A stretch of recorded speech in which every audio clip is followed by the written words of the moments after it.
7 tips to help you do business and make time for your family. Remember the movie Men in Black? Where will the hero Will Smith become a fighter against aliens, urgently wanted to inform the Americans, the government, and the troops about the aliens. To which he was told that there is always a threat of destruction of the earth, but this is not a reason to agitate ordinary Americans. A businessman has no fewer worries than an alien fighter.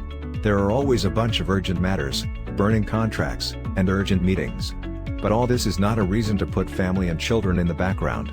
To learn how to combine business and make time for your family, to find time to communicate with his family in an endless series of business cares, we describe in this article. Advice 1. The main thing is quality. There will be little time for communication with loved ones. Therefore, use it as efficiently as possible. If you can find time for your family, spend it usefully. You can sleep for half a day, fighting fatigue, but it's much better to have a small party. Plan a movie, coffee shop, or simple outing. Go to your parents, visit distant relatives you probably haven't seen her for a long time. This will kill 2 birds with 1 stone. First, the family will know that even though your weekends are rare, they promise an interesting and enjoyable pastime. Secondly, they will see that the head of the family is trying to use free time to benefit the family. He does not go to a bar with friends or to a football match but thinks, first of all, of his loved ones. Rarely, but aptly, as they say. Tip 2. Don't promise what you can't deliver. Let's imagine a situation. You promised the kids a weekend trip to the zoo. The family is preparing for this joyful event. They choose and buy tickets, come up with a program. In a word, they live in anticipation of a small holiday. And on the eve of the event, you suddenly report that everything is cancelled due to important business negotiations. The next time the situation is repeated. And again. Vain expectations, disappointment, and spoiled mood. Bummer, in general. Therefore, never promise family members what you yourself are not sure of. And if you have given your word, do everything possible to keep it. Tip 3. Carve out time during the day. Even with the most hectic schedule, you find time for a business lunch or a simple snack at the nearest McDonald's. So why not call your spouse or kids to have lunch with them? There is nothing complicated in this. Share the latest news at lunch, or just chat. So you will make it clear that even at work, you think about your family and try to use any free moment to communicate with it. Tip 4. If possible, take children to the office. Even if not for the whole day, half an hour after school is enough.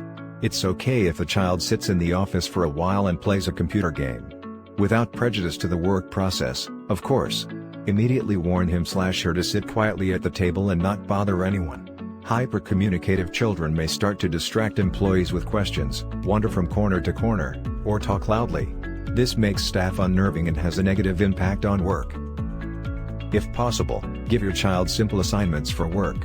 It can be anything: bring printer paper, turn on the computer, close the door. A person from childhood will be accustomed to working, and it will be easier for him in the future.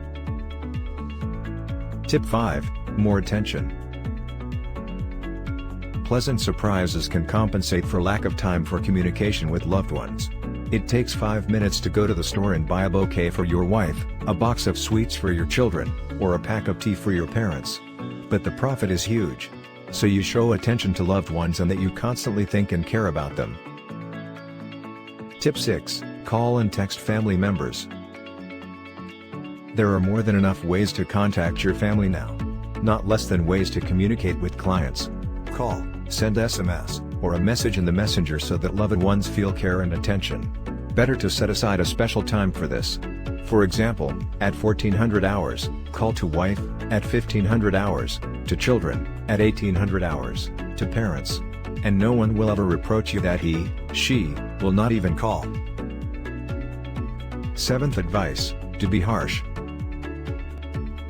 The worst thing you can imagine is when your rare day off turns into a day of sorting out relations with family members, or when a tired father begins to break down on children due to business failures. In this situation, no one will look forward to waiting for you at home, rather the opposite. Worst of all, such a model is very quickly fixed in the child's psyche. Therefore, no matter what problems may haunt you at work, don't take it to your family. The house is for relaxation and pleasant communication, and not vice versa.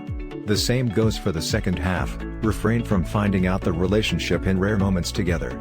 According to statistics, every 10th marriage breaks up due to excessive employment in one of the spouse's careers.